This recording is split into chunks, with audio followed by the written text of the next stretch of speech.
శివస్వరూపులైన అందరికీ శరణం. మోక్ష సాధన కోసం ఎంతో కఠినమైన మంత్ర తంత్ర యంత్ర జపతప హోమ తర్పణాదులను చేయవలసి ఉంటుంది.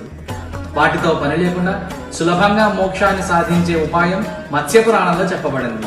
కిం యజ్ఞై కిమనేక తీర్థ గమనై కిం వేద పాఠశ్రమై కిం ఘోరైర్వివిధై తపోభిరఖిలై కిం మంత్ర తంత్రై జపై కిం దానై కిమనేక దాన నికరై కిం సాంఖ్య యోగశ్రమై మోక్షార్థి సిత భస్మనాచ నిపుణం కుర్యాత్ త్రిపుండ్రం బుధః. సర్వకాల సర్వావస్థలయందు ప్రతినిత్యము ఎవరైతే భస్మ త్రిపుండ్రాన్ని ధరిస్తారో అట్టి వారికి మోక్షము కరతలామలకమవుతుంది. వారికి మోక్ష సాధన కోసం ఏ విధమైనటువంటి జపతప హోమాదులు, తీర్థయాత్రలు, దానాదులు చేయవలసిన పని లేదు. నిత్యము త్రిపుండ్ర ధారణ మాత్రమే సరిపోతుంది.